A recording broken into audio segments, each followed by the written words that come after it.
¿Qué tal, doctor Carlos Pereira? ¿Cómo anda? Buenas noches. Buenas noches, Carlos. Antes que nada, felicitaciones por los Muchas 16 gracias. años del péndulo. Muchas gracias, doctor. Usted también fue partícipe de estos 16 años, así que muchas gracias por estar siempre cuando le invitamos. Por favor. Bueno, vamos a comenzar por las cosas lindas. A ver, ¿cuánto bajó la deuda del IPS en los últimos tiempos? Y bueno, realmente de la última cifra que teníamos la semana pasada comentábamos que teníamos un pasivo total de 925 millones de dólares. Esta tarde justamente yo estoy viniendo de la oficina. La última información actualizada al cierre del mes de febrero, los números ascienden a 862 millones de dólares. Para nosotros es una muy buena noticia y eso significa de que el IPS está honrando sus compromisos, si bien estamos atravesando por una situación muy complicada, pero no obstante son 63 millones de dólares menos, ¿verdad? Y como decía el presidente, el doctor Brites... Y con recursos propios. Y con recursos propios. Paga ¿verdad? esa diferencia. Exactamente, ¿verdad? El presidente está haciendo un esfuerzo enorme con su equipo de asesores, ya se ha reunido con el equipo económico, con el viceministro Lovera. Yo también he mantenido la semana pasada una reunión con el ministro de Economía, con el doctor Carlos Fernández Valdovinos, y estamos avanzando, Carlos, en un frente múltiple, ¿verdad?, de complejidades y de muchos problemas. No es fácil administrar todas las aristas que a diario se presentan en el IPS, ¿verdad? Entonces, esa serie de situaciones a nosotros nos hace pensar y nos hace reflexionar en el diseño y en la elaboración de una o de dos propuestas posibles, ¿verdad?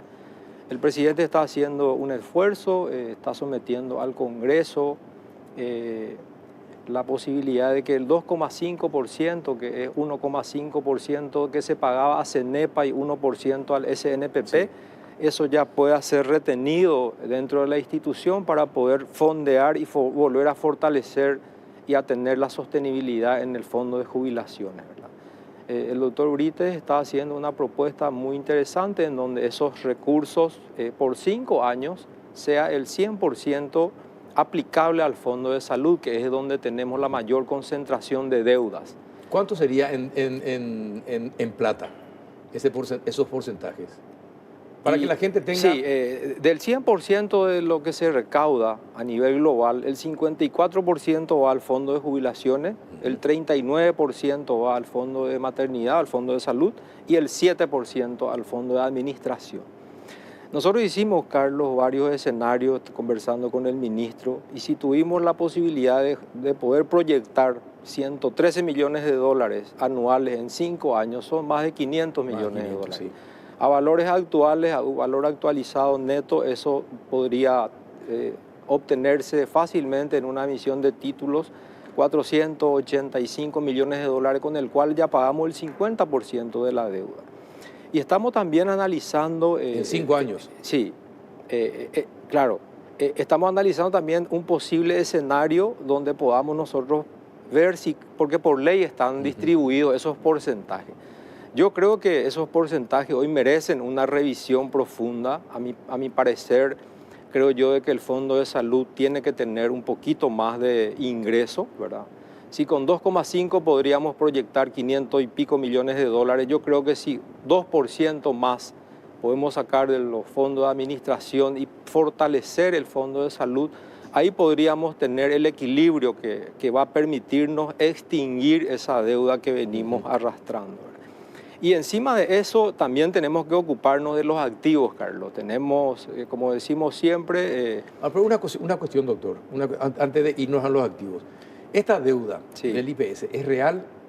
Sí, ¿Es real o es inflada? No, es una deuda que se deriva de la contabilización de todas las obligaciones, contratos y facturas que se presentan en contraprestación de los bienes y servicios que el instituto viene comprando normalmente, ¿verdad? El IPS de Carlos es una enorme estructura, ¿verdad?, pesada, con todas las complejidades y la sensibilidad que representa atender el sector de la salud. Nosotros, te decía recién, estamos abocados ahora a ver también qué podemos hacer sobre los activos que tenemos a cobrar. Y toda la característica, el escenario que se presenta, el ambiente que rodea a... ¿Y cuántos son los activos a cobrar? Habíamos hablado más de 1.000 millones. Nosotros tenemos en este momento en 579 millones de dólares a cobrar a todo el sector de aporte obrero patronal, ¿verdad? 570 Sumando los 70 millones de dólares más la deuda histórica del Estado, ahí tenemos 601 millones de dólares, eso sumando nos da 1.180 millones de dólares sí, para pagar 862, o sea, hay suficientes activos para enfrentar la situación. Problema de solvencia el IPS no tiene ni no va a tener. Sí tenemos un estudio actuarial que es preocupante. Ese estudio decía de que recién en el año 2038 iba a tocarse las reservas sí, del IPS. Sin embargo, en el 2020, ya con la pandemia, eso 18 años se ha adelantado. Y eso también tiene una explicación, ¿verdad? Ahí ha sucedido varios factores. El IPS ha venido pagando el 13º aporte jubilatorio sin tener ninguna fuente de financiamiento. Ha venido soportando lo que en el año 2011 se estableció por ley, pagar a aquellas personas que se acogieron a los beneficios de la jubilación, pero por un monto muy irrisorio y por una cuestión social prácticamente. Eso se ha ajustado, ¿verdad? Sí. Entonces son erosiones que ha sufrido el fondo porque no han sido previstos en la base contributiva esos esfuerzos que se han hecho en los pagos. Y también hay una cuestión importante que resaltar, ¿verdad? Por ley el aporte mínimo jubilatorio del 33%, eso en los últimos años ha sufrido 2 aumentos, al 50% primero y al 75% después, que todavía está, que eso prevalece todavía. Y esos son los ajustes paramétricos que tenemos que urgentemente intervenir, ¿verdad? Para poder mitigar eso y generar nuevamente las condiciones para devolverle esa solvencia y sostenibilidad financiera que requiere el Fondo de Jubilaciones para seguir asegurándoles a los que se acogieron a los beneficios de la jubilación y a los que todavía van a entrar, ¿verdad? Si no se cambia nada, si seguimos así en la misma situación, ¿cuándo se come la cola IPS con el tema jubilatorio? ¿Cuándo podría empezar a no pagarse o a dificultarse el pago de jubilaciones? Yo creo que la gerente de prestaciones económicas ha hecho una presentación, ¿verdad? Y ha hablado incluso de que utilizando una suerte de semaforización, ¿verdad? De que estamos en luz amarilla. Amarilla ¿verdad? Ya estamos. Exactamente. Entonces, lo que estamos haciendo en el Consejo, el presidente ya dio instrucciones para que esto se vaya ajustando. Están los técnicos trabajando como para poder terminar esos ajustes y hacer las propuestas correspondientes a nivel legal, ¿verdad?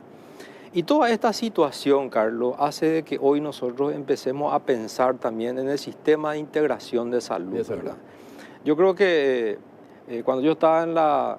¿Y cómo puede ser posible eso? Como titular de la Secretaría Técnica de Planificación me ha tocado estudiar muy profundamente el sistema de protección social, en el cual toda esa fragmentación del sistema de salud, la heterogeneidad que existe, la desigualdad que existe, son atributos que hacen pensar en una propuesta de integración de la salud. Yo creo que el Ministerio de Salud Pública debería ser órgano rector en la vigilancia sanitaria. Tenemos los estudios hechos, que en el año 2020 se ha suspendido por la pandemia lastimosamente, pero esos estudios están actualizados y eso refleja la necesidad de poder hacer un sistema integrado de salud. Por ejemplo, Carlos, que la salud del primer nivel, que es la cercanía de la población en el interior del país, donde tenemos 17 departamentos, eso bien puede ser descentralizado en los gobiernos locales y que se pueda transferir al IPS la atención de la salud de la segundo y tercer nivel, ¿verdad? La medicina interna en el segundo nivel y la medicina de alta complejidad y de todas las especialidades que hacen de que se pueda reaccionar de manera rápida para atender todos los casos a través de las diferentes patologías que se presentan en el tercer nivel de atención de la salud. Toda esa situación, todo ese paquete de reformas estructurales hace de que la administración pueda ser mucho mejor distribuida y con una planificación ordenada, hacer de que el presupuesto pueda ser mejor manejado, ¿verdad? Te doy un ejemplo, le decía al ministro de Economía, el presupuesto del Ministerio de Salud, que dicho sea de paso, mañana tenemos una reunión con la ministra de Salud avanzando en estos temas. Hoy le decía yo al presidente, doctor Jorge Brite, de que eso estamos trabajando con el director de planificación del ministerio y con el apoyo de la Embajada de Taiwán. Entonces, ahí se da una suerte de hacer un análisis integral. Y te decía recién de que el presupuesto del Ministerio de Salud hoy es de 8,8 billones de guaraníes, ¿verdad? Si nosotros hiciéramos una hipótesis que eso pueda ser administrado por el IPS y dejar la rectoría y la vigilancia sanitaria en el Ministerio de Salud, no vamos a tener los problemas, Carlos, de desigualdad de salario entre los médicos y el personal de blanco. Vamos a poder tener las estructuras que existen a nivel país de primero, segundo y tercer nivel. Vamos a poder tener la planificación y la cobertura de la salud en todo el sistema, en todo el país, el sistema de salud en todo el país. Todo eso incluso va a hacer de que el Ministerio de Economía le entregue un menor presupuesto al Ministerio de Salud. El sistema de salud mejoraría. No solamente mejoraría el sistema de salud porque va a estar mucho mejor distribuido y sobre todo administrado, Carlos. Acá la parte importante está en la administración y en la gestión de lo que envuelve al sistema sanitario. Te pregunto, el sector público, sí. El sector público, en general el sector y los tres poderes del Estado, ¿cuánto pagan por seguros privados? ¿Hay algún dato que pueda decirse? El sector público de la República del Paraguay, de los tres poderes del Estado, paga tanto por seguro médico. Por eso yo el otro día, Carlos, hablaba de una suerte de canibalismo interno, ¿verdad? Porque el acceso heterogéneo al sistema de salud sí. genera un nivel de competitividad gigantesco entre los que manejan los laboratorios, los que se dedican a la compra, venta, fabricación e importación de los productos, sobre todo sí. aquellos que son de alta complejidad y de alto costo, ¿verdad? Entonces, nosotros creemos, Carlos, de que tenemos que hacer un acuerdo nacional, por llamarlo de una manera, como lo hizo el Uruguay, ¿verdad? Y hacer de que todos los sectores puedan dar su opinión, agregar sus ideas, proponer situaciones, diseñar estructuras estratégicamente. Y tiene que salir de la suma de todas esas propuestas, tiene que haber una ecuación, tiene que existir un resultado que converja definitivamente en que mejore la atención de la salud y sobre todo que sean bien aplicados los gastos, ¿verdad? Exacto. El presupuesto, de repente mirando, Carlos, yo creo que no es poco lo que hoy se está inyectando en el sector de la salud. El tema está en que los costos hacen y la falta de planificación adecuada hacen de que realmente los gastos sean muy por encima de las posibilidades. Y te doy un ejemplo, ¿verdad? Nosotros veníamos comprando en cantidades y hoy estamos dosificando las compras. El presidente dio instrucciones, el presidente Brite dio instrucciones de que se haga una planificación por tipologías de medicamentos, utilizando la estadística para tener una idea de cuáles son dentro del Vademecum del IPS aquellas medicinas, aquellos medicamentos de uso más frecuente, ¿verdad? Sí. Y también tener una comunicación fluida con el INCAM, por ejemplo, o con el mismo Ministerio de Salud, en donde no tengamos más de 5 o de 7 drogas parecidas, ¿verdad? Que lo que compre IPS... sea lo mismo que usa el INCAM, que no sean las mismas drogas que tengan y de repente falte en los 3 lugares, ¿verdad? Entonces, trabajando comunicacionalmente bien, habiendo una integración permanente, una comunicación fluida, una claridad en cuanto a las necesidades que cada una de las instituciones individualmente pueda tener. Entonces, eso nos va a dar a nosotros una seguridad para tener una perspectiva hacia adelante de poder diseñar y planificar no solamente las compras. Pero para eso tiene que haber un control estricto. No, definitivamente que el control, Carlos, la ausencia de control hizo de que estemos en una situación así, ¿verdad? Sí, porque usted sabe, estoy seguro que sabe, que por ejemplo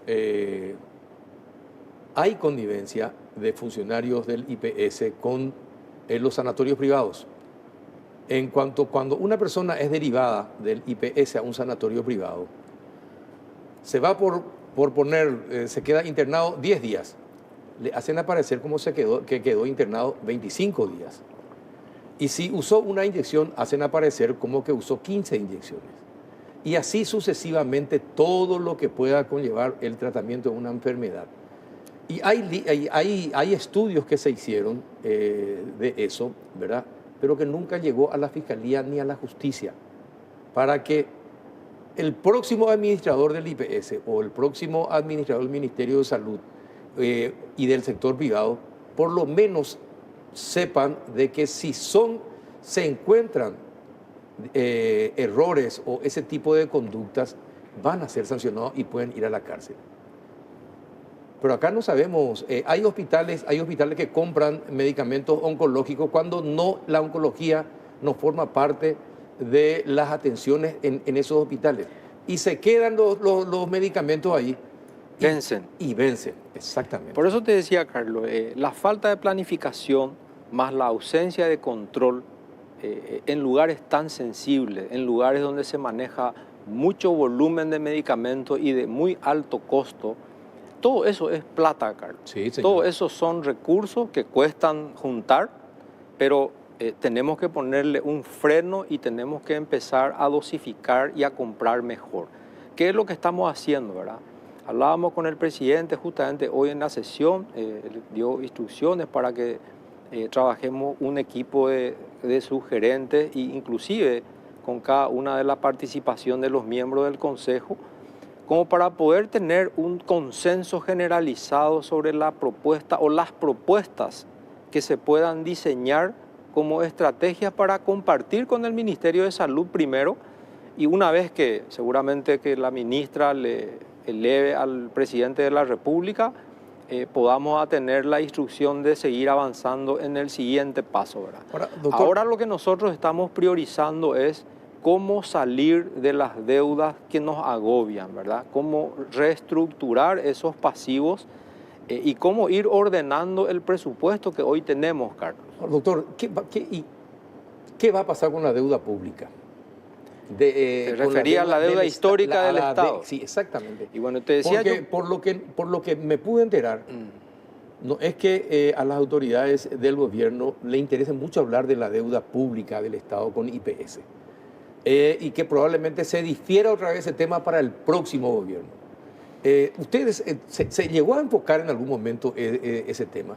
Sí, nosotros discutimos eso en el Consejo. El presidente Brite... No, pero con el ministro de Economía sí, con el gobierno. Estuve hablando yo con él, intercambiando algunas opiniones y voy a compartir, ¿verdad?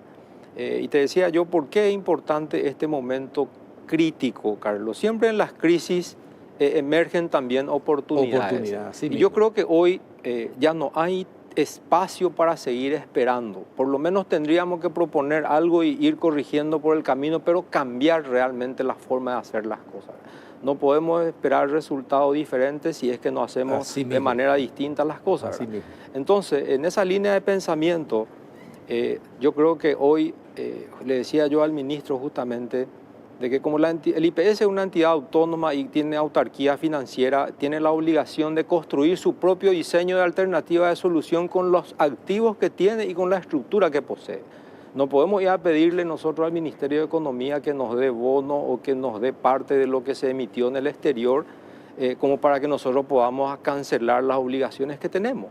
Nosotros tenemos que ser responsables y tenemos que ser lo suficientemente proactivos, sí, ¿verdad?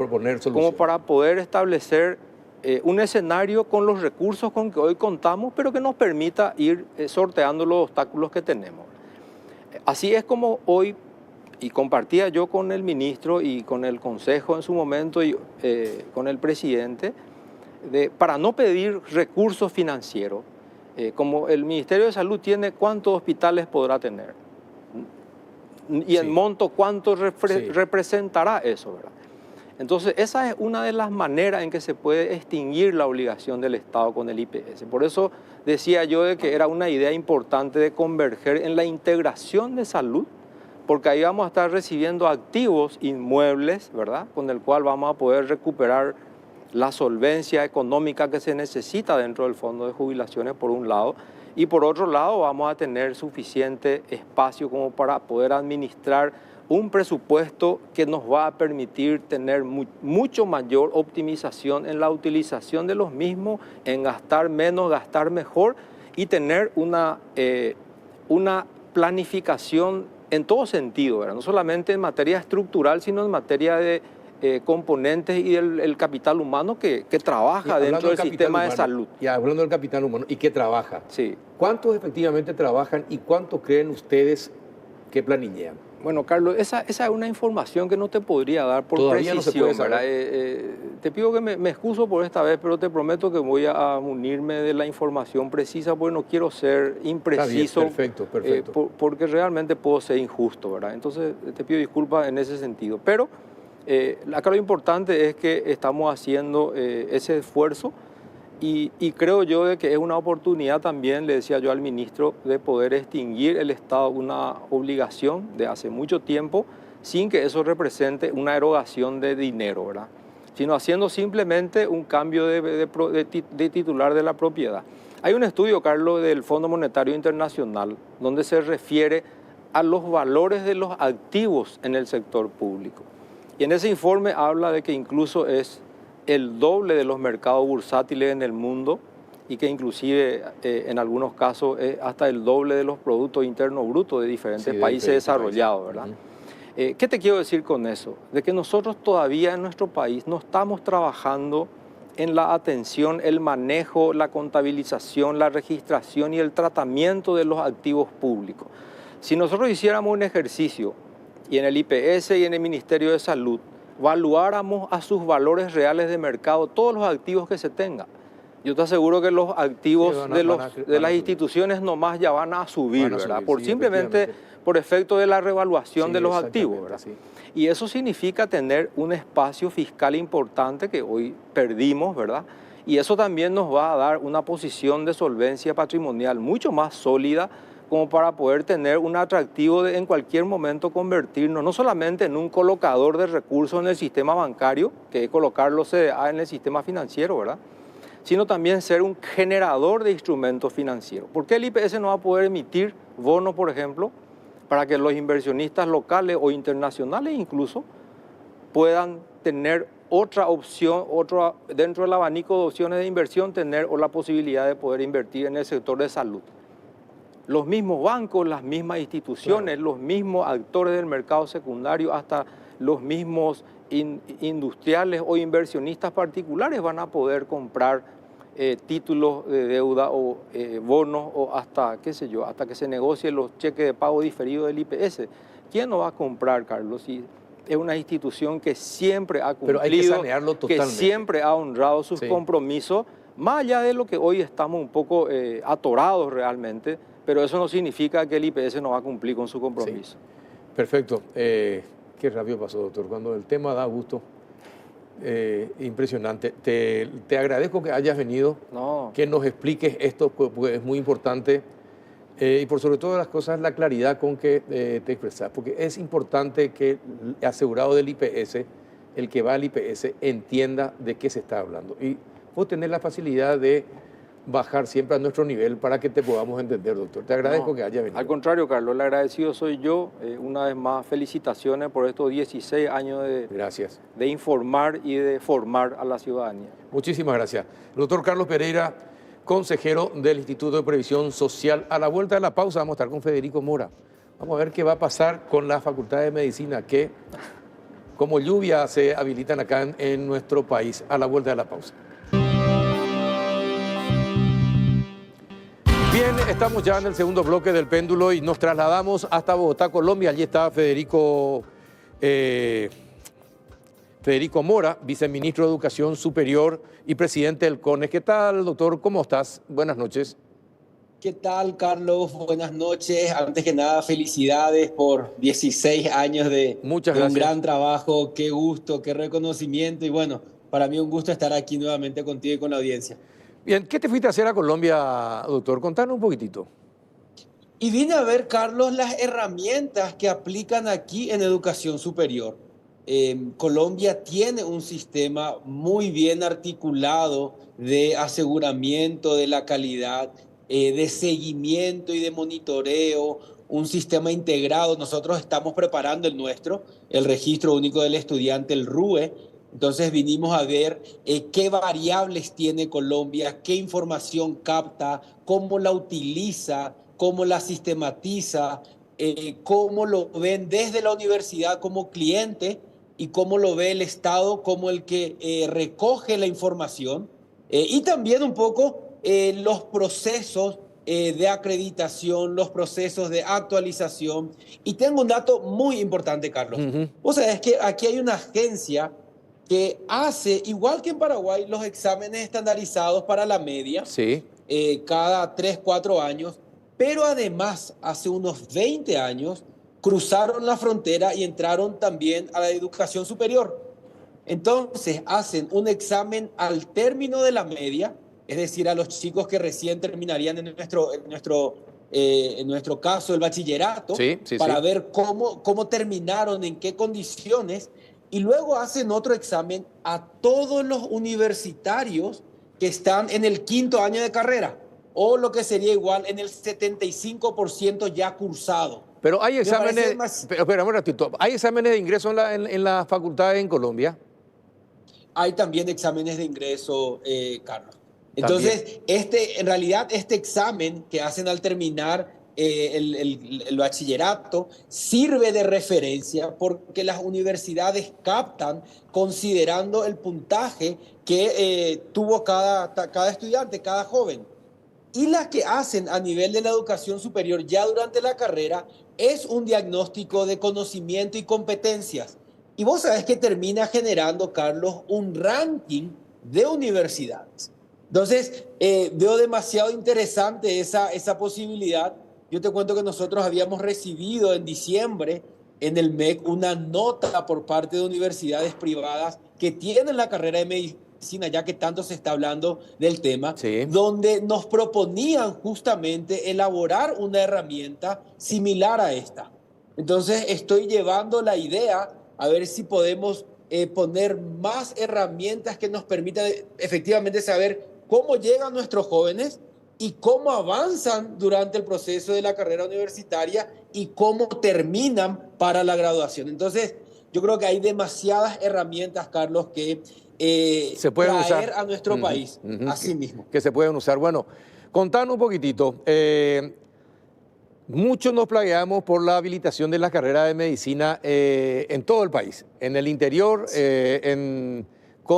haciendo, es decir, más que enseñar bien y formar buenos médicos, en muchos lugares lo que parecía era simplemente interesarse por la recaudación que dejaban cada uno de los alumnos en la Facultad de Medicina. Con mala preparación, con jóvenes que salían con mala preparación como médicos, etcétera, etcétera, etcétera. Leímos hace 15 días que CONES, ya contigo al frente, habilitó 4 nuevas carreras de medicina. ¿Se tuvieron en cuenta todos aquellos factores que tantas críticas desató Federico para evitar volver a reproducirlas? Vos sabés que sí, Carlos, y yo cambio la pregunta y el foco.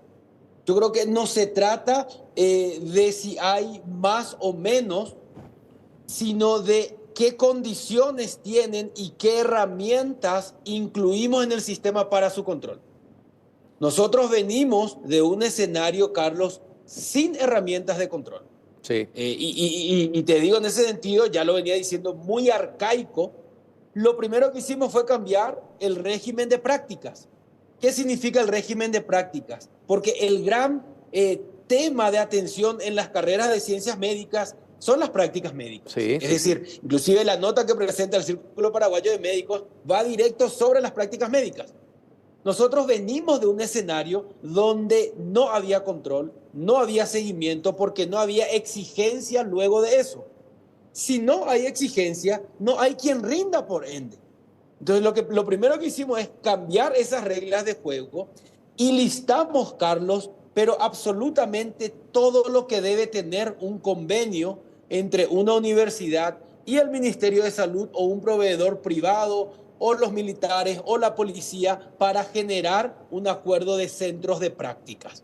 donde se indica la asignatura, el perfil de la práctica, el tutor, cuántos estudiantes, qué horarios, qué día, el informe reporte de cátedra que se dictó, los instrumentos que eso genera, y todo eso va volcado ahora a un sistema. Yo te cuento que en la próxima semana estamos preparando con Salud el anuncio de la plataforma para sistematizar todo el proceso de prácticas. Entonces, nosotros sí tenemos, Carlos, herramientas ahora, y además, Federico, en lo particular, tenemos margen de crecimiento. Ahora está bien, Federico, pero desde el Círculo Paraguayo de Médicos, su titular dijo que no hay controles, que no es cierto que existan los controles que está diciendo el CONES que existe para la habilitación de las nuevas carreras. ¿Qué le respondes entonces así? Yo lo que creo es que el doctor Rodas y el Círculo tienen muy buena voluntad. Nosotros hablamos con ellos, 3 horas hablamos hace 2 días. Solamente que creo que están desfasados, porque su única variable es la relación estudiantes-lugar de práctica. Y en ese sentido, por una parte, la información que tiene no es exacta. Sí hay lugares de prácticas certificados con datos oficiales actualizados, pero aparte de eso, hay por lo menos 10 herramientas de control que nosotros estamos poniendo, que lo sabe el doctor Rodas, porque se lo he explicado uno a uno, pero solamente él ve las variables que quiere ver. Entonces, yo lo que creo es que da para continuar la conversación. Nosotros quedamos en invitarlos y en generar un consejo donde ellos puedan acompañar el proceso, porque ellos nos dicen, no hay más lugar. Yo les muestro los datos oficiales que dicen que sí hay lugar. Es más, que la capacidad del MEC de salud no está sino hasta el 57% del total que tiene de lugares, que tenemos los números de cuántos fueron a prácticas el año pasado, que tiene relación con el número de los que se graduaron a fin de año. Al cruzar los datos coinciden plenamente, que tenemos y coinciden con los que se registraron para nueva matrícula en salud también. Y vos sabés que no pasan de 4.000 el año pasado. Y fue un año anormal porque tomaron a los rezagados de la pandemia. Pero el promedio país es de 1.500 a 2.000 por año. Y los que van a prácticas no superan los 4.500. Y nosotros tenemos por lo menos 10.000 plazas para realizar prácticas. Entonces, yo lo que creo es que hay que ajustar la conversación, tomar sus observaciones y qué herramientas nutrimos y hacerlo de forma conjunta. Yo creo que no vale pelearse. Yo no me quiero pelear con el doctor Rodas, ni mucho menos ni descalificar. Tomo nota de sus observaciones y lo cruzo con herramientas para poder fortalecer el sistema. Bueno, mira, ojalá pueda ser posible tener los centros de práctica, porque si algo caracterizó a la medicina paraguaya durante muchísimos años atrás era la excelencia de los médicos que salían al mercado en Paraguay y que incluso yendo al exterior brillaban en otros países. ¿Por qué? Y porque Clínicas era su centro de práctica, ¿verdad? Y ahí hacían la práctica, la pasantía y salían ya, terminaban la facultad y eran prácticamente médicos. No tendría que pasar lo que está pasando ahora. Y te cuento un caso. Con la especialidad. Exacto. Y te cuento un caso concreto. En un sanatorio privado, se va una señora y consulta con el médico de urgencia porque se sentía mal, sentía una molestia. Y le dice el médico, le atiende el médico, un médico joven, le atiende en urgencia y le pregunta, ¿qué le trae señora por acá? Y le dice, me siento mal, doctor, creo que tengo cistitis, le dice. Cistitis, le dice. Así mismo. ¿Sabe qué le dijo el médico? ¿Dónde? Le pregunta. Entonces le dije, yo me imagino que inmediatamente habrás salido ahí, te habrás ido a otro hospital, ¿verdad? Y sí me dice, ¿verdad? Sí. Entonces, te digo, esas cosas, por ejemplo, ojalá que se terminen, Federico, y que todos aquellos que egresan de las facultades de medicina del país salgan con práctica y sean excelentes para ser médicos. Yo quiero dejar, Carlos, 2 mensajes respecto a las habilitaciones que hemos realizado. Por una parte, la garantía de que se han revisado las 4 dimensiones exhaustivamente que tiene todo proyecto. Infraestructura, plan de estudio, la suficiencia económica para aguantar la inversión y las cohortes que eso implica, la parte jurídica. El quinto elemento son los acuerdos de convenios de prácticas. En este caso, con el Ministerio de Salud y algunos con proveedores privados o inclusive teniendo su propio sanatorio. Entonces, a lo que quiero llegar es, si la preocupación es lugar de prácticas, no debe ser una preocupación, porque los espacios están garantizados. Si la preocupación es la calidad vamos a suplir con herramientas de control. Herramientas que van independientes si tenemos una o dos carreras más, porque el problema no son las que vienen, el problema posiblemente son las que ya tenemos y cómo hacemos que levanten la vara las que tenemos. Entonces, es lo que yo le decía al doctor Rodas, podemos quedarnos congelados y, como se dice, hacer que por alguna situación esporádica se genere una solución, o podemos generar herramientas, doctor, y mira que hay herramientas, hay registros, hay sistemas, hay exámenes, hay catastro de docentes, hay formación obligatoria de didáctica para docentes. Hay por lo menos 5 o 6 herramientas que el sistema hoy no tiene y que nosotros sí queremos implementar. Ahora, entonces, yo lo que digo, Carlos, es hay demasiado para mirar para adelante. Bueno, pero Federico, que no ocurra más esto que pasó en el Brasil, que los que estudiaron en Paraguay no pudieron ser habilitados en el Brasil para ejercer la medicina. Por ejemplo, por eso te digo, ¿qué tipo de controles desde el CONE se va a ejercer para que eso no vuelva a ocurrir? Yo creo que en el caso del Brasil, el mayor filtro para el estudiante es luego el examen. O sea, es que ellos van a un examen que se llama revalida. Y es interesante, estuve leyendo un artículo al respecto, uno tiene que mirarlo desde dos lados. Uno, desde cuántos no aprueban, y otros desde cuántos sí aprueban. Si uno mira desde cuántos sí aprueban, te va a sorprender que las tasas más altas de la región, porque aquellos que vienen del Brasil vienen a Paraguay, pero también van a la Argentina y también van a Bolivia, nuestras tasas son más altas. ¿Las tasas de entonces, qué? ¿Las tasas de aprobación? De aprobación. Las tasas de aprobación comparadas. Allá en Brasil. Allá en Brasil, donde hacen un examen. Ahora, por eso que no es mala idea, Carlos, tomar esa propuesta que hacen las universidades privadas aquí. A nosotros nos llegó una nota al MEC formal diciendo, preparemos una herramienta que nos permita medirnos, que nos permita un examen, una prueba a nuestros estudiantes y que eso también nos legitime y nos, de alguna manera, desmarque de esta sombra de acusaciones donde pareciera que todo se hace mal y en realidad no es así. Nosotros hemos visto las dimensiones de infraestructura y hay un salto muy importante, pero eso es por lo privado. Igual en la oferta pública hay un gran desafío en aumentar la matrícula, en aumentar las plazas. Hoy es limitada la cantidad de plazas que tienen las universidades públicas. Y el otro gran desafío es aumentar las plazas de especialidades médicas. Ahora, ¿y cuánto? Hoy fueron a examen los médicos en CONAREM. Fueron 1.500, sí, un récord, porque también vienen rezagados de la pandemia y hay menos de 700 lugares. Entonces, básicamente, 2-1 va a ser el resultado. Ahora, según el CONES, ¿cuáles son las especialidades que más se necesitan en Paraguay y que hay escasez en medicina? Bueno, CONAREM tiene el detalle. Yo hice la publicación al respecto sobre cuáles son las más demandadas.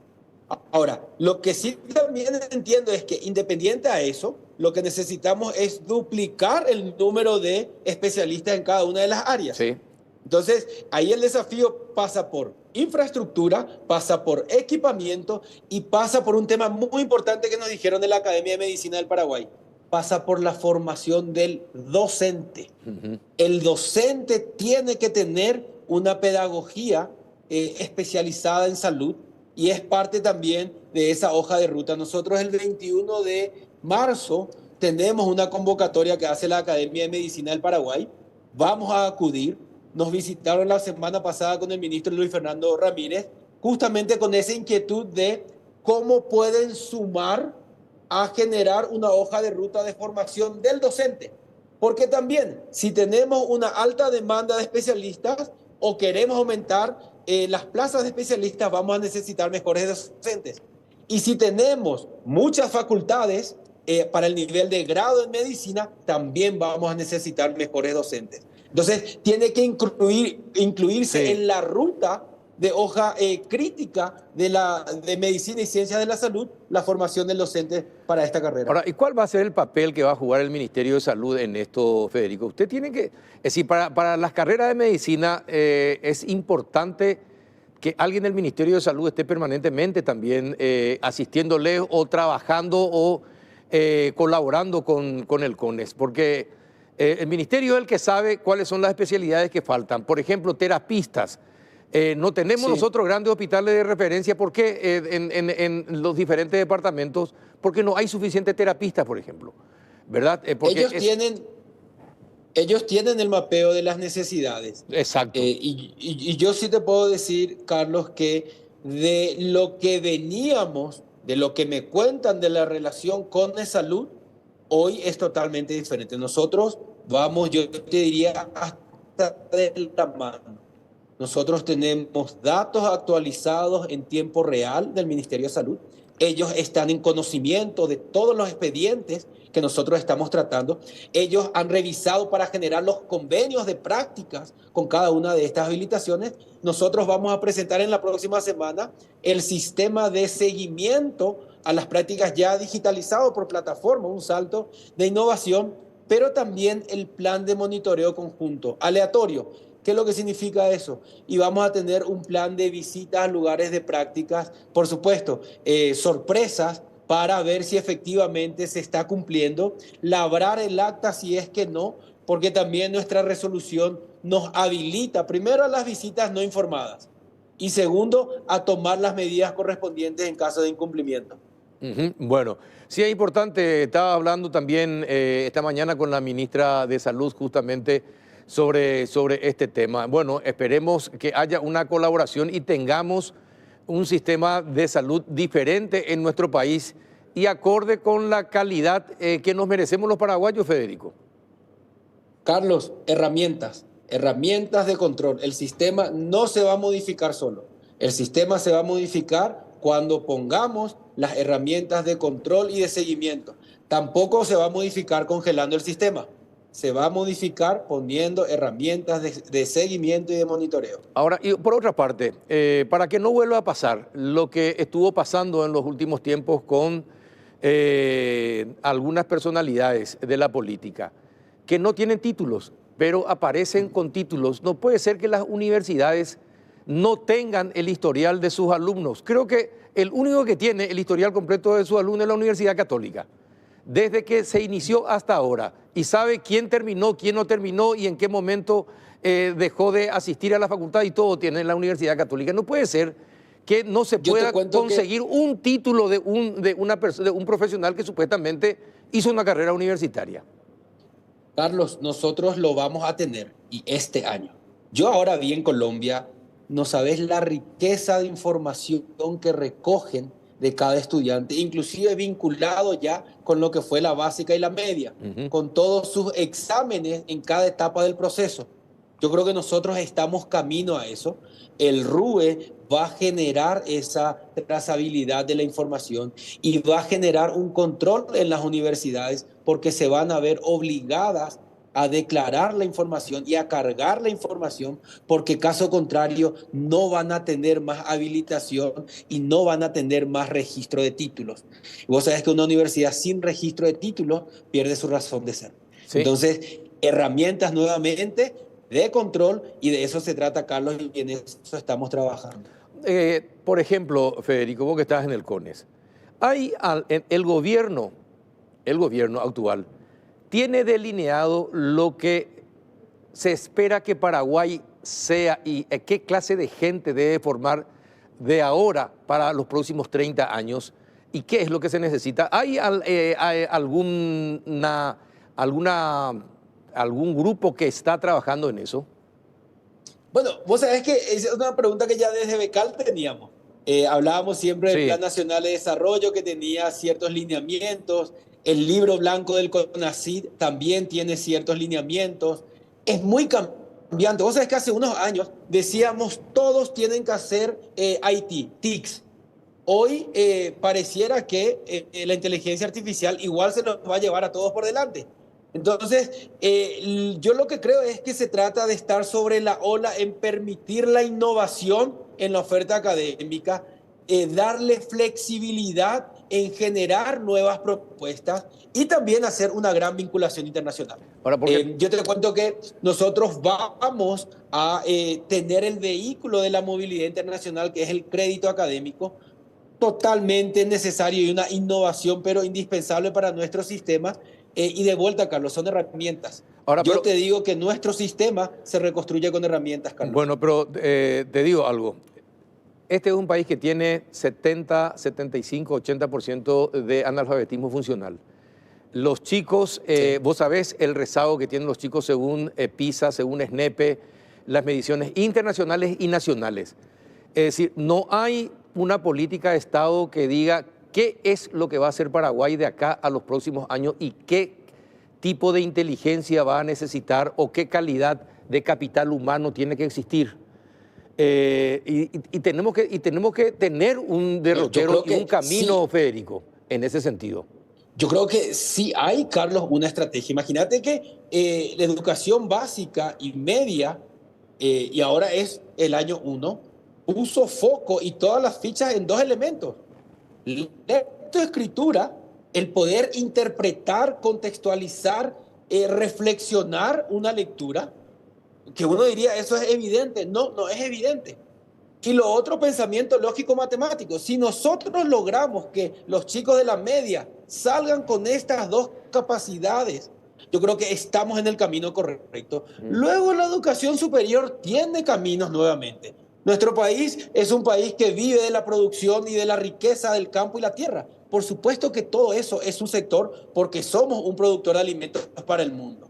Todo lo que tiene que ver con el medio ambiente, la protección del medio ambiente, las energías renovables, es todo un capital. Todo lo que tiene que ver con TICS, inteligencia artificial, es otra línea de trabajo. Ciencias médicas, nosotros necesitamos garantizar los sistemas de salud para nuestra población. Ingenierías para hacer las infraestructuras, claro que también necesitamos. Es decir, Carlos, nosotros sí tenemos claro qué sí y dónde poner las fichas. Y ahí nosotros tuvimos una reunión muy interesante con el presidente y los rectores de universidades públicas, donde nos marcamos la tarea de aumentar la matrícula de las universidades públicas. Hoy un 30% del total de la matrícula universitaria es pública, 70% es privada. Nos pusimos la tarea de igualar a por lo menos el 50%, donde generamos una mesa donde le pedimos a cada universidad, necesitamos tu plan de inversión, pero necesitamos tu plan de gastos también. Y revisemos en conjunto a ver hacia dónde priorizamos, porque todas las universidades necesitan y quieren, pero qué es lo más estratégico y qué es lo primero dentro de todo. Ahora, Federico, te vuelvo a insistir, nos falta capital humano. Los inversionistas no llegan a Paraguay en la cantidad que podrían llegar si hubiésemos tenido capital humano. Debemos insistir en la calidad del capital humano que vamos a formar. ¿Cuál es el país que vamos a tener de acá a 30 años? ¿Hay una política que diga, bueno, vamos a hacer un hub, como dijo el presidente Peña, un hub logístico? Bueno, genial. Entonces, ¿cómo vamos a prepararle a la gente para eso? ¿Cuál es una carrera que tenga relación con la logística, por ejemplo, hoy en día, ¿verdad? Y con todos los derivados de la logística que pueda servir. Entonces, por eso te digo, es decir, es una buena...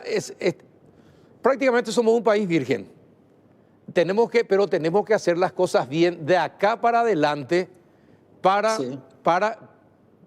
porque nuestro bono demográfico estamos perdiendo, ¿verdad? Mucho hablamos durante años atrás del bono demográfico y lastimosamente estamos perdiendo ese bono demográfico y tenemos que dar un cambio sustancial, Federico. Yo creo, Carlos, que hay un proceso iniciado. Creo que Becal es parte de eso. Nosotros hemos enviado, y yo creo que de las inversiones más acertadas en la última década, muchos paraguayos a formarse en las mejores universidades y están volviendo y los estamos viendo. Muchos dentro del Estado, muchos dentro del ámbito privado.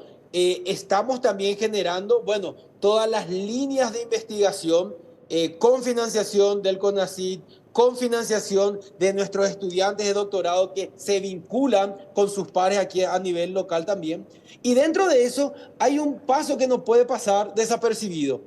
DECAL nació mirando al exterior, ahora también mira a universidades nacionales diciéndoles, yo les voy a dar recursos para posgrado, levanten la mano. Sí. Leí. Bien, Federico, ¿cuándo volvés? Estoy volviendo mañana y el viernes retomando ya funciones.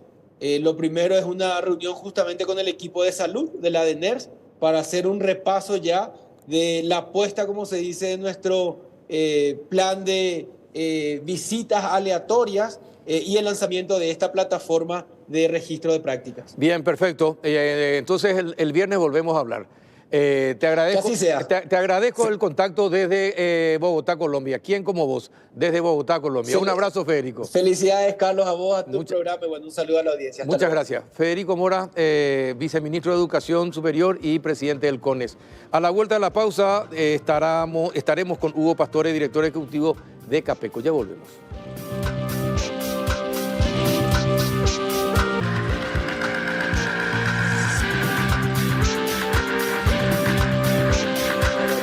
Muy bien, estamos ya en el último bloque con Hugo Pastore, director ejecutivo de Capeco. ¿Qué tal, Hugo? ¿Cómo está? Gracias por venir. Hola, Carla. Buenas noches. Un gusto estar aquí. Saludos para la teleaudiencia. Bueno, ¿qué pasa en el sector empresarial? ¿No hay uniformidad en torno a esta propuesta de a las normativas y las regulaciones que quiere imponer la Unión Europea para la importación de productos a Europa? ¿Qué está pasando en el sector económico?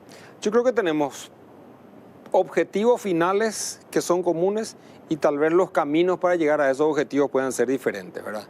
Todos queremos mantener los mercados, todos queremos tener la mayor opción de venta de nuestros productos, tener los mejores mercados abiertos.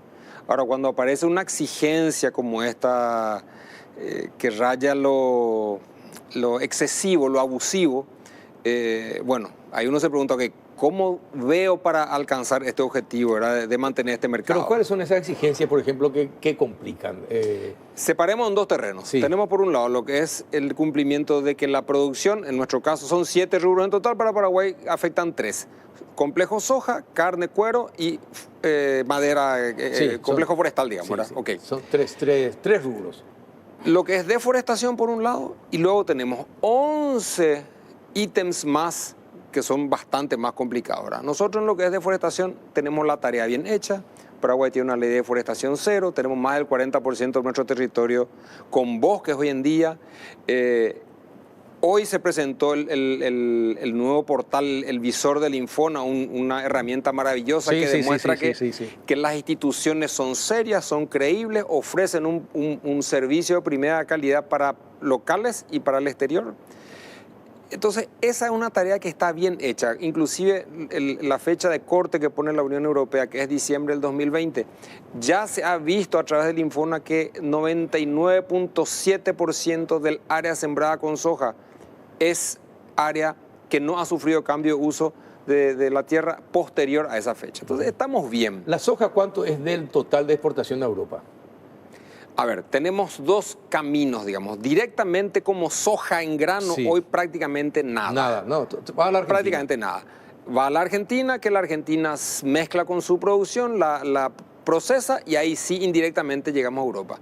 Dentro de lo que son las industrias nacionales que hacen el procesamiento, entre 30-35% de las exportaciones de harina de soja van a la Unión Europea. Sí. Si nosotros tomásemos proporcionalmente lo que la industria paraguaya procesa y envía a Europa y lo que la industria argentina procesa, mezcla soja paraguaya y envía a Europa, estamos hablando de algo entre 1.200.000, 1.300.000 toneladas más o menos de lo que realmente va de forma directa o indirecta a la Unión Europea. De una zafra de, digamos, números redondos, 10 millones de toneladas. 10 millones de toneladas. Bueno, porque porque justamente estaba leyendo la posición del sector de la soja, ¿verdad? Ellos no consideran que sea tan grave las exigencias, porque son para los importados, para los países europeos son las exigencias, no para los países que van a exportar, ¿verdad?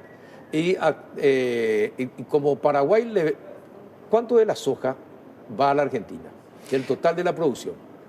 De vuelta, tomemos 10 millones de toneladas Sí. como un número estándar. Sí.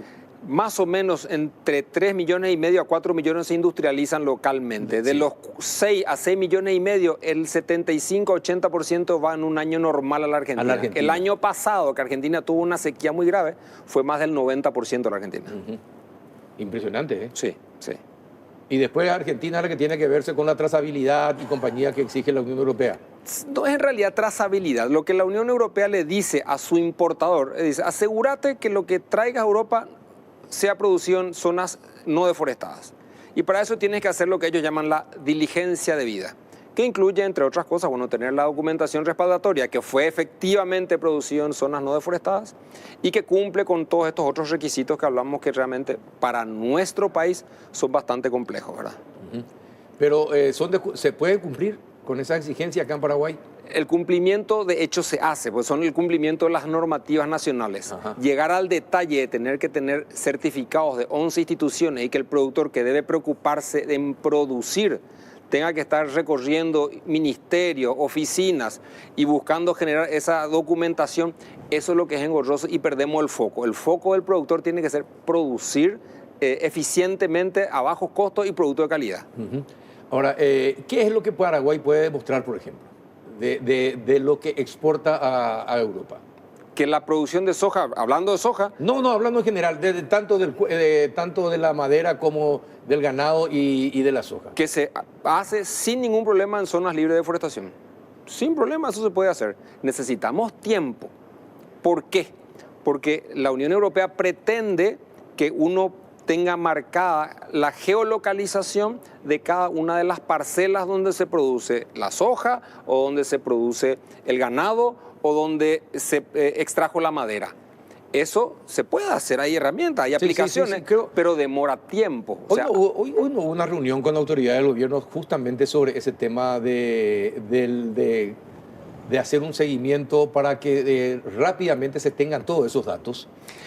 Hoy se puede generar esa información, Carlos. Se puede generar, pero cuando extrapolas eso a todas las fincas productoras, la carga de trabajo es grande. Porque vos tenés que ir a un perímetro, marcar el perímetro en el cual se produce, generar un archivo y ese archivo, posteriormente, el Infona, ¿qué va a hacer? Va a ir comparando. A ver, este que es del 2024, compara con el año base que es el 2020. Oh, está perfecto, no hay cambio. Y se sigue produciendo, ¿verdad? Ahora, ¿y qué dice del gobierno? ¿Van a colaborar para seguir negociando? ¿O qué va a pasar? Porque esto entra en vigencia el 1 de enero del año que viene, ¿no? El 1 de enero, si bien la Unión Europea todavía no ha respondido a todas las preguntas que le hemos hecho, y en muchos casos ni ellos todavía saben, porque dicen, esto todavía no lo sabemos, se está desarrollando. Nosotros vemos una muy buena intención de parte de las oficinas del gobierno de ayudar. Infona es un claro ejemplo que va a dar un servicio. ¿Cuál es ese servicio? Poder mostrar que las imágenes satelitales muestran que la producción viene de zonas no deforestadas. Otras instituciones que tienen que dar también un servicio. Por ejemplo, la ventanilla única al exportador podrá ser un acumulador de información para que luego esa información forme parte del paquete de datos que se entrega con nuestras exportaciones. Bueno, y así como están las cosas, ¿está más cerca de buscar otros mercados o seguir vendiendo en la Unión Europea?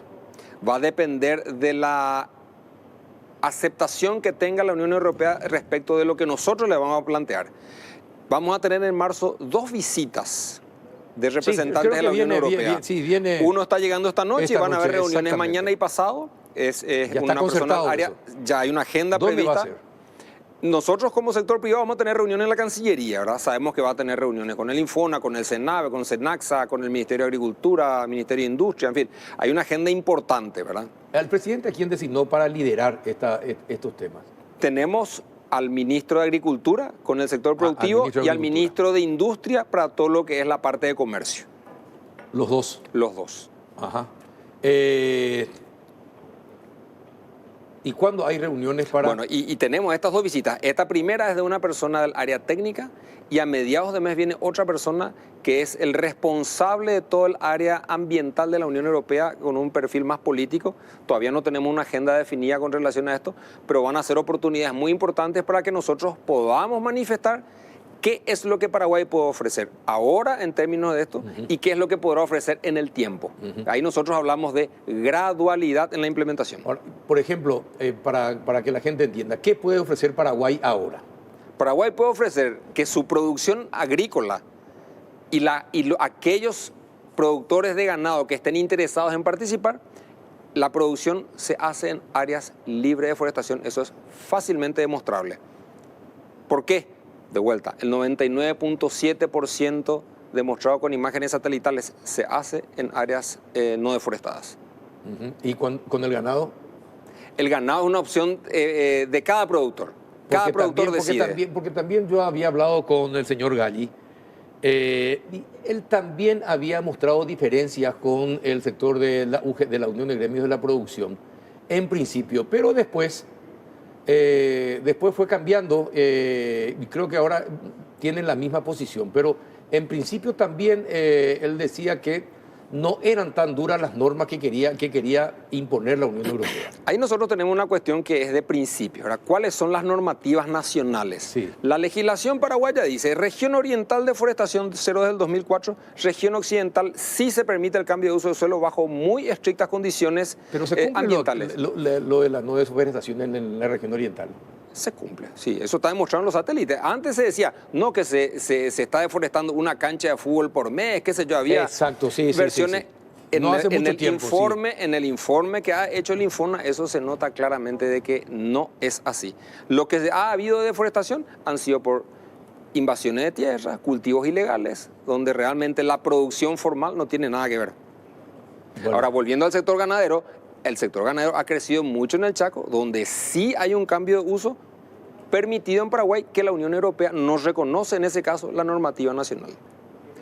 Otro punto, nosotros cuando hacemos una exportación de productos agrícolas o de productos de ganadería, emitimos certificados sanitarios, el CENAVE o el SENAXA, que son reconocidos por cualquier país donde van nuestros productos. Claro. En este caso, la Unión Europea dice, podremos recibir como parte del paquete de información lo que en este caso diga el Infona. Pero ellos se reservan otra vez no reconocerlo. Entonces, para nosotros eso no está bien, ¿verdad? Te pregunto algo, don Hugo. Si hay deforestación, ya sea por cultivos ilegales o por invasión de propiedades, eso se sabe por el satélite. ¿Cuánto de cultivo ilegal tiene la región oriental? Interesantísimo el tema que está, porque es seguridad nacional. Se tiene el mapeo entonces satelital y se puede saber cuánto sería el cultivo irregular. El Infona está haciendo un estudio paulatino de los diferentes rubros. Empezó con el más importante, que es la soja en la región oriental. Iba a seguir luego, o está avanzando con lo que es soja y pasturas en la región occidental. Sí. Perfectamente podrá llegar a hacer ese otro tipo de estudio. Y con los satélites realmente uno puede ver todo, ¿verdad? Porque con los satélites, así como usted está señalando, a ver, ya no hay posibilidades de que las autoridades no combatan eficientemente el crimen organizado, por ejemplo. ¿Verdad? Sí es cierto que Infona puede tener esos datos, porque creo que usando satélites, creo que de Estados Unidos, se podía determinar por el color de los cultivos dónde se cultivaba marihuana y dónde no. La imagen satelital va teniendo diferentes colores. Exacto. Y esos colores uno contrasta luego en la tierra y dice, mira, este color corresponde a tal cosa, y efectivamente eso es así, ¿verdad? Puede haber un cierto nivel de confusión. Esta es un área técnica que no es la mía, ¿verdad? Pero ahí puede haber cierto nivel de confusión que puede ser, digamos, hay veces donde un cultivo de caña de azúcar puede interpretar el satélite como si fuese un bosque. Un bosque, sí. Que no corresponde, ¿verdad? Por eso uno contrasta con la verdad terrestre, nosotros le decimos.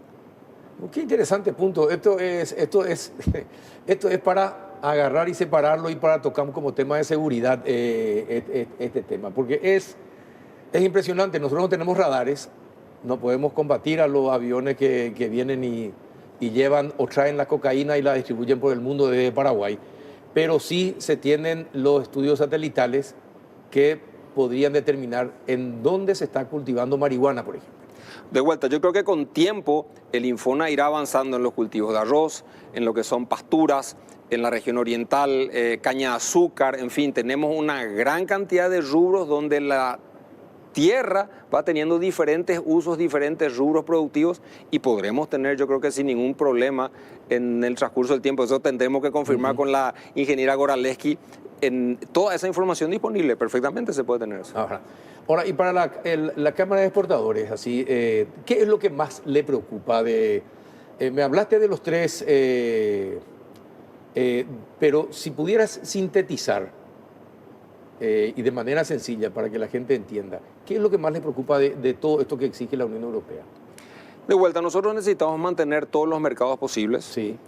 Ya hemos pasado nosotros por una experiencia en el año 2009, cuando en aquel tiempo el gobierno de los Kirchner modificó su normativa impositiva interna, sí, queriendo aplicar impuestos también a la soja que venía de importación. En aquel momento significó inviabilidad para vender al mercado argentino, y Paraguay fue al mundo. Sí, se fue al mundo. Y se abrieron nuevos mercados. Así mismo. Y vinieron, por ejemplo, los rusos. Sí. Los rusos empezaron a comprar mucha soja paraguaya, pero ¿por qué compraban soja paraguaya? Porque les resultaba conveniente. Sí. Los mercados funcionan así, ¿verdad? Sí. Nos interesa mantener el mercado argentino que tenemos hoy en día. Es un mercado conveniente, es un mercado sencillo, que acerca, la logística es eficiente. Cuando nosotros tenemos que enviar a otros países del mundo, eso implica tener que hacer un transbordo de las barcazas a puerto y de puerto a barco. Aquí directamente nosotros estamos llegando a nuestro destino final y termina, digamos, ahí la participación paraguaya. Entonces realmente es un mercado muy interesante para seguir manteniendo. ¿No sería mejor industrializarlo? ¿Hay posibilidades de que el sector industrial empiece a pensar en eso? Bueno, acá tenemos nosotros plantas industriales, están participando activamente del mercado y finalmente hay una cuestión de competencia, ¿verdad? Hasta hace algunos años, por ejemplo, Brasil prácticamente no participaba comprando soja paraguaya. A partir de hace unos 4 o 5 años atrás, empezó a comprar soja paraguaya y se lleva 10, 12, 15% de nuestra exportación. Parecido, sí. Ellos tienen un sistema donde usan principalmente para convertir en ración y eso dan de comer. Ellos tienen una producción muy importante de aves, cerdos, etcétera, ¿verdad? Pero a lo que voy, el mercado es muy transparente, es libertad de entrar y salir. Sabemos que el sector industrial está pidiendo ciertas reivindicaciones, como es la importación temporal y demás. Nosotros no tenemos problema con ese tipo de cosas. Y de vuelta, nosotros teníamos inicial hasta hace algunos años una planta, después hubo inversiones en nuevas plantas y eso, bueno, es directamente una condición de mercado. ¿Y cómo usted observa el comportamiento del gobierno en este tema? ¿Entiende las razones que ustedes ponen? ¿Tienen diferente posición el ministro de Industria o el ministro de Agricultura o acompañan esta protesta? Bueno, más que protesta yo hablaría de trabajo, ¿verdad? Acá lo que nosotros necesitamos es poder trabajar y construir algo que beneficie a Paraguay, que nos permita seguir acompañando los mercados, ¿verdad? Vemos positivamente interés en el sistema MAC, en el sistema del Ministerio de Industria a través del REDIEX, Infona, Senave, Senaxa, están participando activamente en todo esto y creemos que es importante como un prestador de servicio. De nuevo, si comparamos el esquema que armó la Argentina armó un esquema privado, absolutamente privado, prácticamente sin ninguna participación del Estado y podrá funcionar también, ¿verdad? Nosotros creemos que aquí tener la formalidad de una institución como el Infona, que da información independiente respecto de la deforestación o no que suceda, es un plus para el Paraguay. Ahora, ¿y qué está desarrollando REDIEX con ustedes?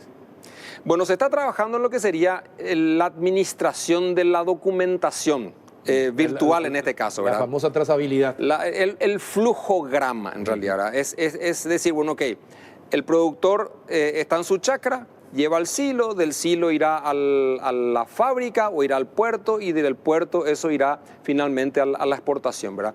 Bueno, es el manejo documental de todo esto, cómo se va a hacer, cómo se va a involucrar a los diferentes actores, y eso es en cuanto a lo que es la deforestación. Y luego sí, una etapa que es compleja también es todas estas otras instituciones, estos otros requisitos que también incluye la resolución 1115 de la Unión Europea, como que tiene que ver, y cuestiones de cumplimientos fiscales, normativas nacionales en general. Bueno, por eso tributación, la Dirección de Ingresos Tributarios te puede dar, porque apretando una tecla, por ejemplo, ya se puede ahora. Bueno, el punto es ese, ¿verdad? Que el productor no tenga que estar haciendo lo que te decía antes, estar recorriendo instituciones para obtener certificados. Claro. Si acá uno pudiese decir, el día de mañana, con una aplicación, con tu número de cédula, uno pudiese generar todos los certificados. Exacto. Eso sería fantástico. Pero eso requiere, la tecnología lo permite. Claro. La voluntad política tiene que facilitarlo. No tiene que haber sobrecostos porque nos va a complicar en lo que es la facilitación del comercio. Y tiene que ser ágil. Ahora, eso se tiene que construir. Pero eso se está trabajando, se está empezando a trabajar en eso. Muy tímidamente, pero se está haciendo la construcción de cómo puede funcionar eso, ¿verdad? Inicialmente nosotros creemos que tenemos que tomar otro camino que simplifique esos procesos. ¿Cuál, por ejemplo? ¿Qué camino? Como por ejemplo que los productores hagan un tipo de declaración jurada o que se presenten informes respecto, bueno, de cuál es el comportamiento del sector productivo en todos estos diferentes sectores. En fin, es algo que todavía se está madurando. Ajá. ¿Y qué pasa si alguien miente, por ejemplo, en su declaración? Bueno, ese es otro de los inconvenientes que tenemos, no tanto en la declaración, sino en la validez de la información. Si uno tiene una información de una institución oficial y sale una denuncia irresponsable y dice, no, lo que produce Carlos en realidad tiene tal problema. ¿Qué tiene peso? ¿La información de una institución oficial o lo que dice Juan de los Palotes en la calle? No, debería ser la institución oficial, bueno, que es la encargada del control supuestamente. Ese ¿verdad? Es uno de los puntos que a nosotros nos preocupa con relación a esta resolución 1115 también, donde aparentemente todo el mundo será escuchado, todo el mundo será tenido en cuenta y el orden que se pueda tener en esto no parece... Y el único que decide va a ser la Unión Europea. La Unión Europea es la que le controla a su importador. Bueno, ¿y qué está pasando? ¿Qué saben ustedes de lo que está pasando en Europa hoy día con los agricultores y los cierres, las manifestaciones, los tractorazos en diferentes ciudades de Europa? El agricultor europeo también está preocupado por la sobreexigencia de las normativas ambientales de la Unión Europea.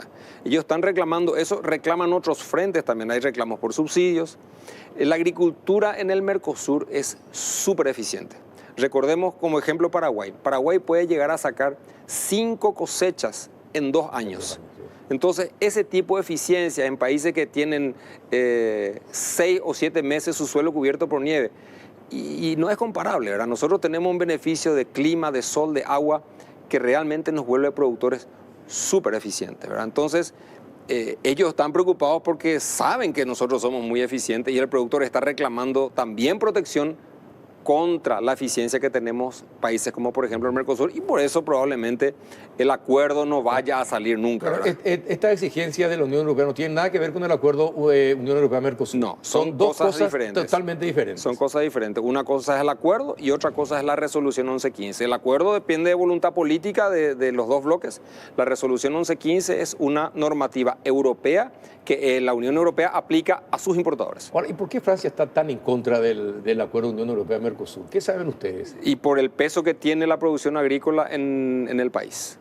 ¿Del Mercosur? ¿De todo el Mercosur? No, la producción agrícola en Francia. Claro, entonces la contra, digamos, a que se firmen acuerdos de comerciales con un bloque eficiente son radicales. Sí, porque Francia es la que está evitando que se firme, finalmente se firme ese acuerdo Unión Europea-Mercosur, y ya hace más de 20 años. 25 años. 25 ya. Sí. Me quedé 5 años atrasado. 25 años ya y todavía no se firma. No, y ahora hemos visto que este avance que aparentemente había, yo creo que tenemos otra vez para rato. Para rato.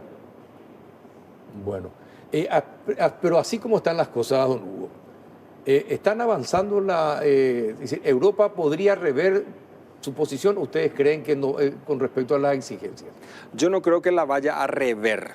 Lo que para nosotros no está claro es la velocidad con que esto va a ser implementado, dado que ellos mismos todavía tienen cosas que todavía no están resueltas. ¿Y ustedes pidieron que se aplace el 1 de enero? No.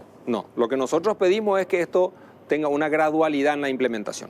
Por ejemplo, vuelvo a usar el ejemplo de la deforestación. Nosotros tenemos la información de que, por ejemplo, el departamento de Alto Paraná no tiene nada de deforestación posterior al 2020. Ok. Ahora, para llegar al nivel de la finca de Carlos, de la finca de Hugo, danos tiempo. En un X plazo te vamos a dar primero el 30%, en X años vamos a llegar al 50% y así iremos avanzando. Eso es lo que nosotros estamos insistiendo en la gradualidad en la implementación. Y bueno, ¿y cuán graduable estiman ustedes que puede ser para tener la información precisa y completa? Hasta ahora no muestran mucha voluntad de cambiar nada. En las conversaciones que tuvimos no han mostrado voluntad. Bueno, ¿y qué pasa si el 1 de enero se mantiene Europa con su exigencia? ¿Qué va a pasar? ¿Van a definitivamente otros mercados? Y habrá que buscar otros mercados. ¿Y cuáles son los más en este momento con los que se está conversando? Nosotros tenemos que acordar una realidad. En el caso de la soja y de la carne, el gran comprador mundial se llama China. Nosotros estamos fuera, por lo menos para este gobierno lo tenemos muy claro que la decisión es no... Directamente estamos fuera, indirectamente hay intercambio. Bueno, nosotros en nuestro sector, no. Definitivamente. No. Entonces tenemos que ir a otros mercados. Cuando se cerró la puerta a Argentina, uno de los mercados a los que fuimos fue la Unión Europea. La Unión Europea ya no va a estar disponible. ¿Podrá estar eventualmente parte de nuestra producción en Argentina? Implica operaciones y decisiones de logística, administración de espacios en los puertos, silos y demás, que pueden generar mucha complejidad. Bueno, hay otros, el sudeste asiático, el mercado árabe, en fin, tendremos que ir a tocar otras puertas. Y bueno, como después con las dificultades también aparecen oportunidades. Así como en el año 2004, el gobernador del estado de Paraná dijo: acá por este estado no pasa ningún solo camión que tenga soja genéticamente modificada. Eso obligó a que desarrollemos la que hoy es la cuarta flota de barcaza más grande del mundo. Sí, efectivamente. Bien. Don Hugo, muchísimas gracias por las explicaciones. Espectacular. Aprendimos bastante y espero que haya sido comprendido por los que ven el péndulo. Estoy seguro que sí. Para entender más y mejor esta situación de las exigencias de la Unión Europea. Gracias por haber venido. Un gusto, Carlos. Y también a ustedes, muchísimas gracias por los 16 años de acompañamiento. Ojalá sigamos otros 16 años más. Hasta el próximo viernes.